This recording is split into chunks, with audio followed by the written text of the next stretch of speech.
Halo, dan selamat datang kembali di Satu Cerita Tidur. Malam ini, kau telah tiba di tempat yang paling aman. Di luar sana, mungkin masih ada hiruk-pikuk yang belum sepenuhnya reda.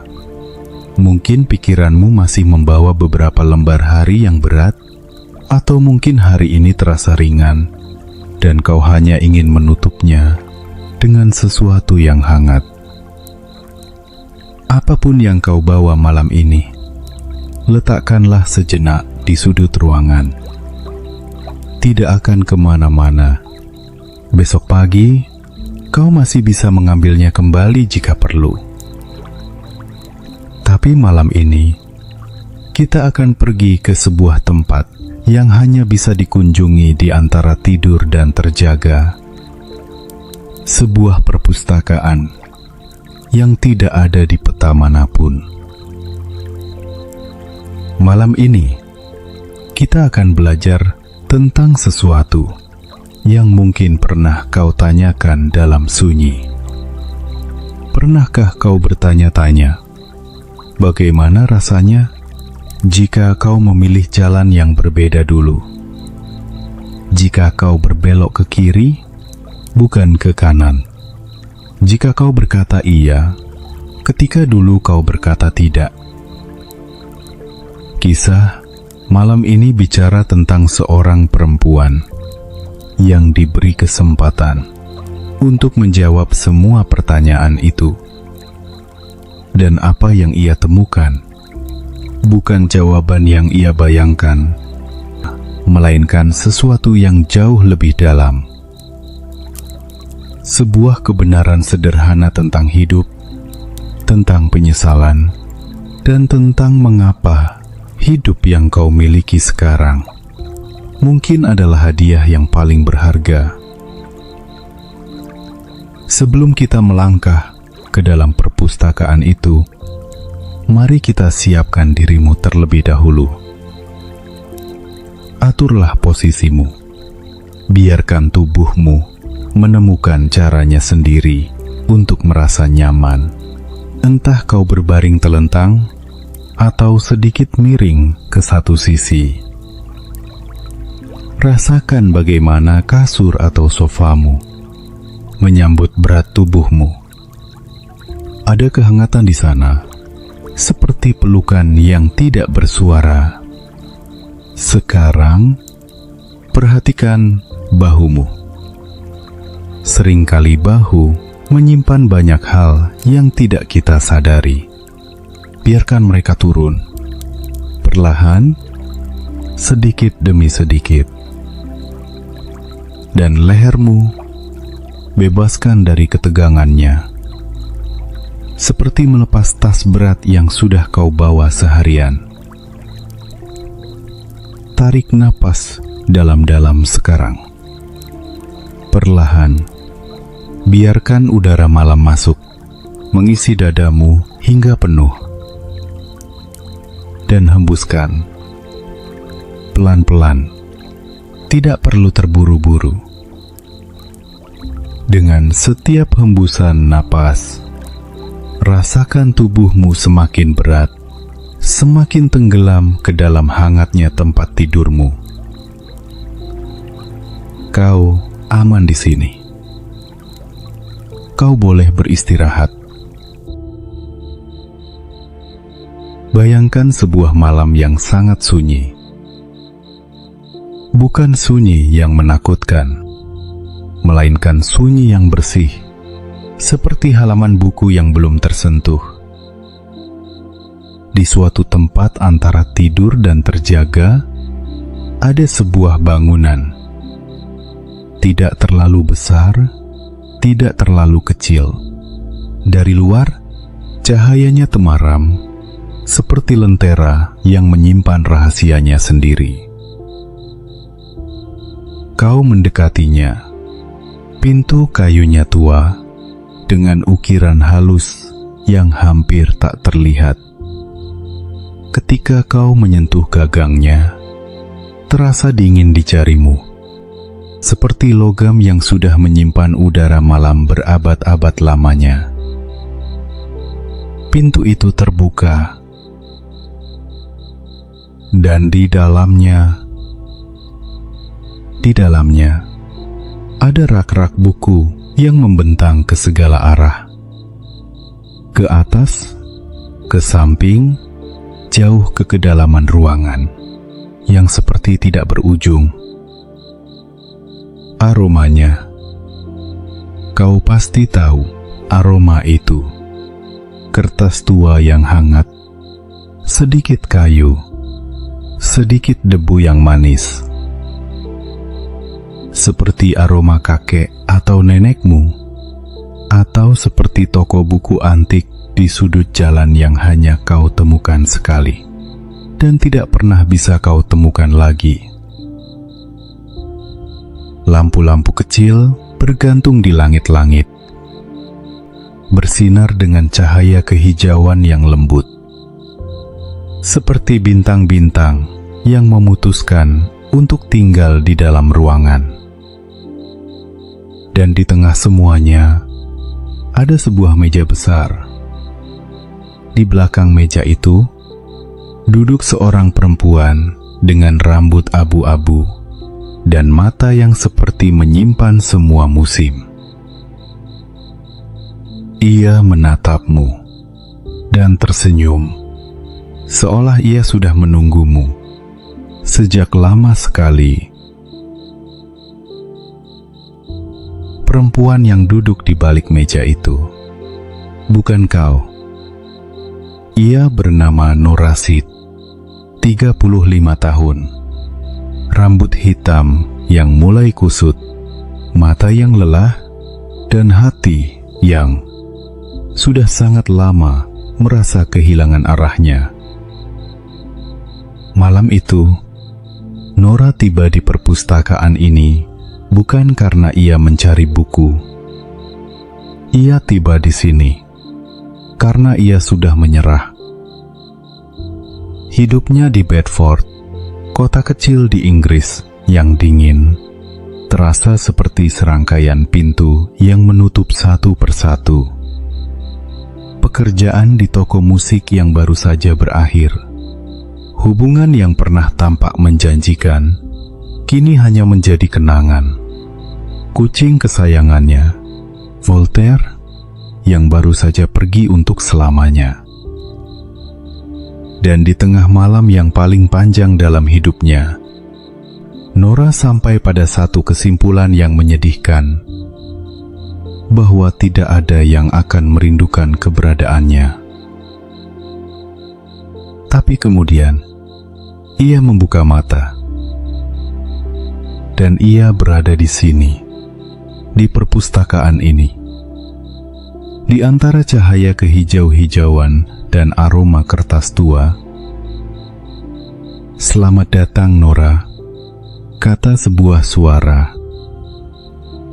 Perempuan di balik meja itu berdiri. Ia mengenakan gaun abu-abu yang tampak seperti bagian dari ruangan itu sendiri. Wajahnya familiar, seperti wajah yang pernah kau lihat di mimpi, tapi tidak bisa kau ingat dari mana. "Siapa kau?" tanya Nora. Suaranya bergetar. "Aku Mrs. Elm," jawab perempuan itu dengan tenang. "Aku adalah penjaga perpustakaan ini." Nora memandang ke sekelilingnya. Ribuan, mungkin jutaan buku berjajar di rak-rak yang membentang tak terbatas. "Ini perpustakaan apa, Mrs.?" Elma tersenyum. Senyum yang lembut, seperti seseorang yang sudah lama menyimpan sebuah rahasia, dan akhirnya tiba saatnya untuk berbagi. "Ini adalah perpustakaan tengah malam," katanya. "Tempat di antara hidup dan mati. Setiap buku di sini adalah sebuah kehidupan, Nora. kehidupan yang bisa kau jalani, pilihan-pilihan yang tidak kau ambil, jalan-jalan yang tidak kau tempuh. Nora terdiam. Jarinya perlahan menyentuh punggung buku yang paling dekat. Sampulnya terasa seperti beludru, dingin dan lembut sekaligus. Aku bisa masuk ke dalamnya? Ya, jawab Mrs. Elm. Kau bisa mencoba kehidupan lain. Kehidupan yang mungkin membuatmu bahagia. Jika kau menemukannya, kau bisa tinggal di sana selamanya.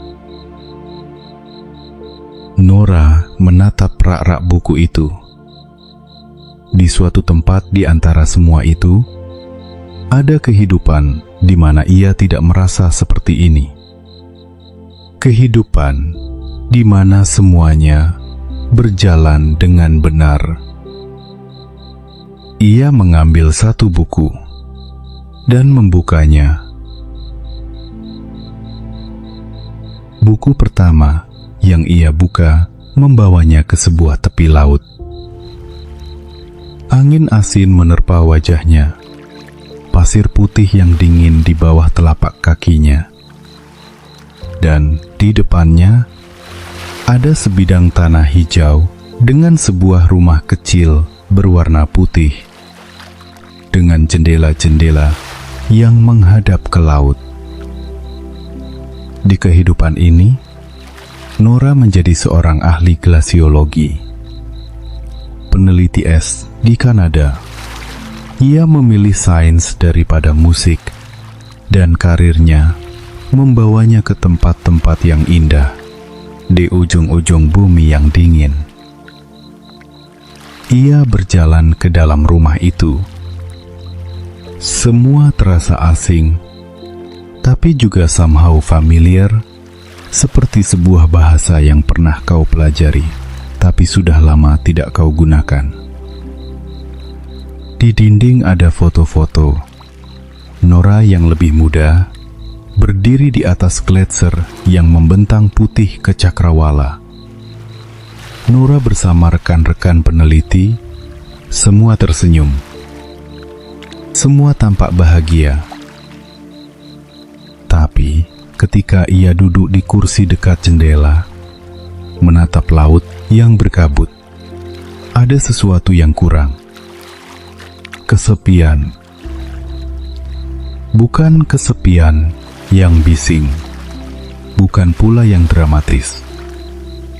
Hanya semacam kekosongan kecil di sudut hatinya yang tidak bisa diisi oleh pemandangan seindah apapun. Ia kembali ke perpustakaan. Kehidupan itu tidak membuatmu bahagia? Tanya Mrs. Elm. Nora menggeleng pelan. Indah, tapi seperti ada yang hilang. Coba yang lain, kata Mrs. Elma dengan lembut. Kita punya waktu. Buku berikutnya membawanya ke sebuah pub kecil di Skotlandia, di mana ia ternyata adalah istri dari pria yang dulu ia tolak lamarannya. Dan kehidupan itu hangat. Ada tawa, ada anjing yang berlarian di halaman, ada bau kopi pagi dan sarapan bersama. Tapi ketika ia berbicara dengan suami itu, ada jarak yang tidak bisa ia jelaskan. Seperti dua orang yang berbagi rumah, tapi tidak berbagi mimpi. Ia kembali lagi. Buku berikutnya, Kehidupan sebagai Bintang Rock. Band remajanya yang dulu tidak pernah bubar, mereka menjadi terkenal. Piringan hitam mereka terpajang di toko-toko besar. Kehidupan itu gemerlap, penuh warna dan suara, tapi juga penuh kelelahan, penuh tuntutan, penuh tatapan orang-orang yang menginginkan sesuatu darimu, tapi tidak benar-benar mengenalmu. Ia kembali lagi. Satu persatu buku ia buka. Kehidupan sebagai perenang olimpiade, yang tubuhnya prima, tapi hatinya kesepian. Kehidupan sebagai pemilik kafe yang ramai, di kota yang tidak ia kenali. Kehidupan sebagai terapis, yang membantu orang lain, tapi tidak bisa membantu dirinya sendiri. Semua kehidupan itu nyata. Semua terasa dalam kulitnya. Semua membawa keindahan tersendiri. Tapi tidak ada yang terasa seperti rumah. Nora duduk di lantai perpustakaan, kelelahan. Mrs. Elm datang mendekat, duduk di sebelahnya dengan tenang. Tidak terburu-buru, seperti orang yang punya banyak waktu di dunia ini. Kau mencari kehidupan yang sempurna, kata Mrs. Elm pelan. Nora mendongak. Bukankah itu yang semua orang inginkan? Mrs. Elm menggeleng perlahan, lembut, seperti angin yang mengoreksi daun, tanpa mematahkannya.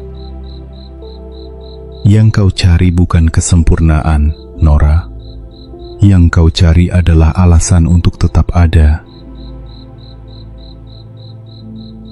Nora berdiri kembali. Matanya menelusuri rak-rak buku. Ribuan punggung buku dengan warna-warna yang berbeda-beda. Hijau, biru, merah, emas, abu-abu. Dan kemudian ia melihat satu buku yang berbeda. Buku itu tidak berwarna mencolok. Sampulnya sederhana, seperti kulit pohon yang sudah lama.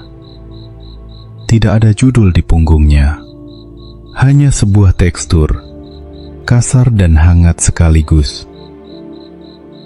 Buku apa ini? Tanya Nora. Mrs. Elm tersenyum. Kali ini senyumnya berbeda, lebih dalam, lebih lembut. Itu adalah buku kehidupan akar, katanya. Kehidupan yang sudah kau miliki. Yang pertama, yang asli. Nora menatap buku itu lama. Aku sudah tahu isinya, katanya pelan. Dan itulah yang mengantarku ke sini. Kau tahu, sebagiannya, balas Mrs. Elm. Tapi mungkin belum semuanya. Dengan tangan yang sedikit gemetar, Nora membuka buku itu. Dan ia melihat hal-hal yang tidak pernah ia perhatikan sebelumnya. Ia melihat dirinya yang berusia 7 tahun, tertawa tanpa alasan di taman belakang rumah.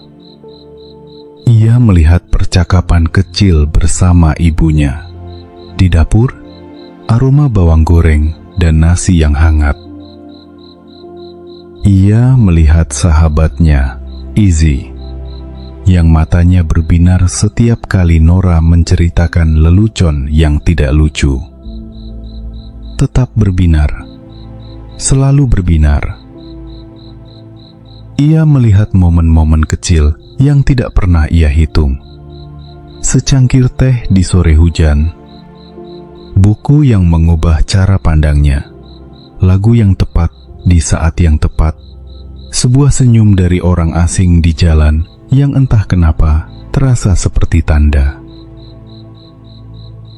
Dan kemudian ia melihat sesuatu yang tidak ia duga.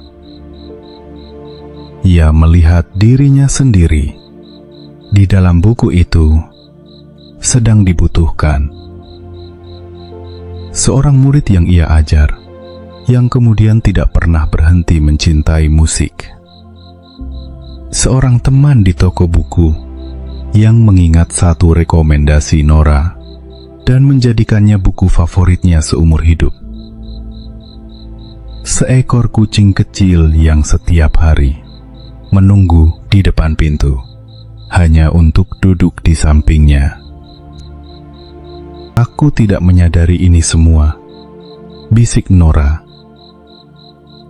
Itulah yang terjadi ketika kita terlalu sibuk menyesali hal-hal yang tidak ada, kata Mrs. Elma lembut. Kita lupa menghitung hal-hal yang sudah ada. Nora menutup buku itu pelan. Ia duduk diam di lantai perpustakaan di antara cahaya kehijau-hijauan. Dan untuk pertama kalinya dalam waktu yang sangat lama, ia menangis. Bukan karena sedih, tapi karena sesuatu di dalam dirinya yang sudah lama terasa seperti es, mulai mencair. Aku ingin kembali, kata Nora akhirnya. Mrs. L menatapnya. Ke kehidupan akarmu? Ya. Nora berdiri, mengusap air matanya. Aku tahu kehidupan itu tidak sempurna. Aku tahu masih ada banyak hal yang belum beres. Tapi ia mencari kata-kata yang tepat. Tapi itu adalah kehidupan yang benar-benar milikku, dengan semua kerobekannya, dengan semua ketidakrapiannya. Itu adalah kisahku sendiri, dan aku belum selesai menulisnya. Mrs. Elm tersenyum.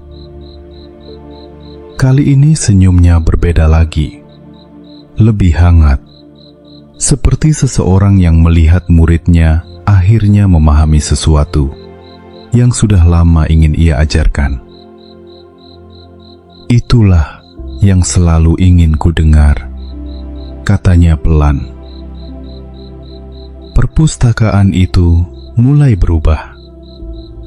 Rak-rak buku yang tidak terbatas mulai memudar perlahan, seperti mimpi yang sadar akan dirinya sendiri.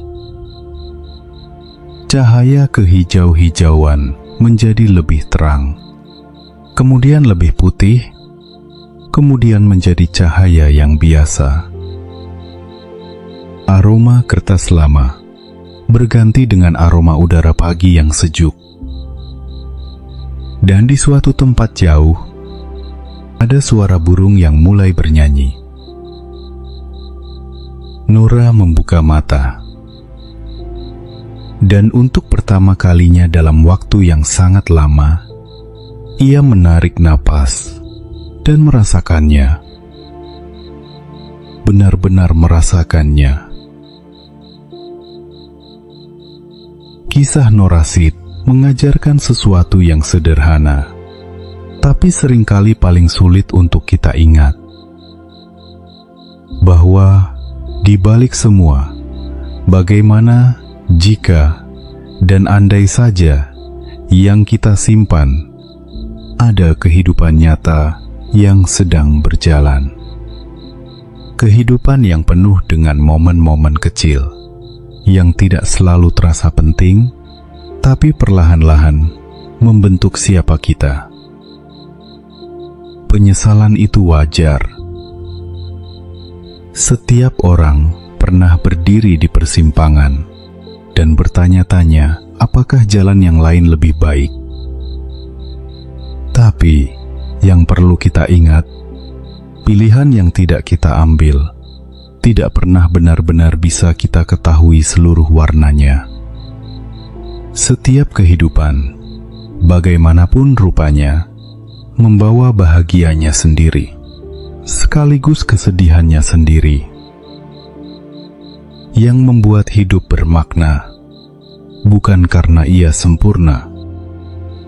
Yang membuat hidup bermakna adalah karena itu hidupmu.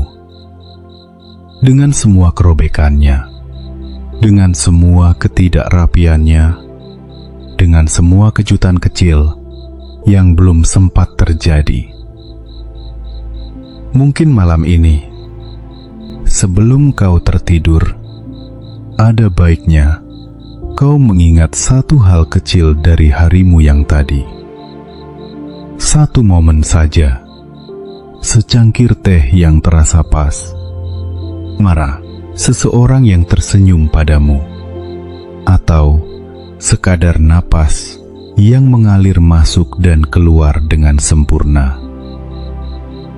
Hidup sedang berjalan, dan kau ada di dalamnya. Sekarang, biarkan perpustakaan tengah malam itu perlahan memudar. Biarkan Nora dan Mrs. Elman melanjutkan kisah mereka dengan tenang. Dan biarkan dirimu kembali sepenuhnya ke sini, ke tempat tidurmu, ke malam yang hangat ini. Rasakan tubuhmu. Rasakan beratnya. Rasakan kehangatan selimut atau kasurmu. Lepaskan hari ini. Semuanya sudah cukup. Kau sudah cukup. Tarik napas terakhir yang dalam malam ini, dan hembuskan perlahan. Pelan. Tutup matamu. Kau boleh tidur. Kau aman. Kau ada. Dan itu sudah cukup.